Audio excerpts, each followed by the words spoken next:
Hi, this is not chicken nor beef. It's actually made from flour, wheat gluten flour to be precise, with a little bit of pea protein and some spices. I was told it tastes like beef or pork, but I can't really put my finger on it. I just know it tastes great and has a nice bite to it. How you use it is really up to you. It became a staple addition to my meals and a great source of protein.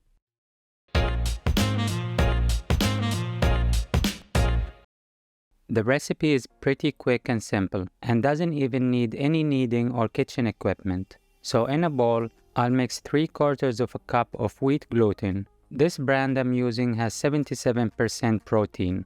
If you have more or less protein in your gluten powder, you might need to adjust the amount slightly, so use less for higher protein content and vice versa. Then 1/4 cup of pea protein and 3 tablespoons of nutritional yeast.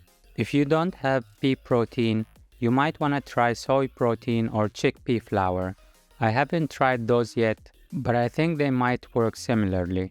However, I highly recommend using pea protein as it absorbs more flavor and it has a unique sweetness to it. Now mix everything thoroughly before adding the rest of the spices: cajun powder, black pepper, lemon salt, paprika powder, salt, garlic and onion powder. The ingredients should appear on the screen and on Vegan is Yum website. I'll leave a link in the video description. After mixing all the dry ingredients, we can now add the wet ingredients: ketchup, soy sauce, oat milk, and water.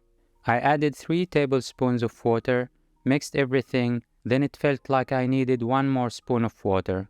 Combine everything into a bowl by pushing the ingredients together without kneading.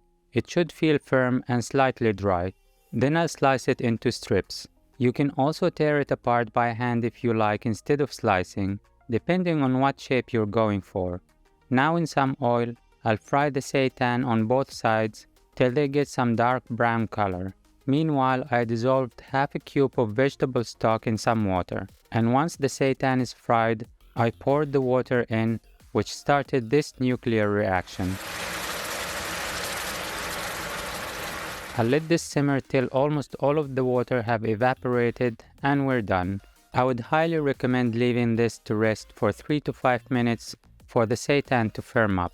If you're going for a beefy taste, replace the veggie cube with soy sauce and black pepper.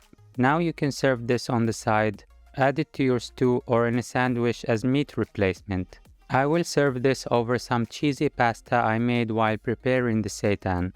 This is a very quick and versatile recipe. I'm sure you will be amazed by how good this tastes. Please don't forget to hit the subscribe button or maybe leave a like or a comment. I hope this was interesting enough for you to try, and I'm confident you will not be disappointed. Thank you for watching and see you in the next video.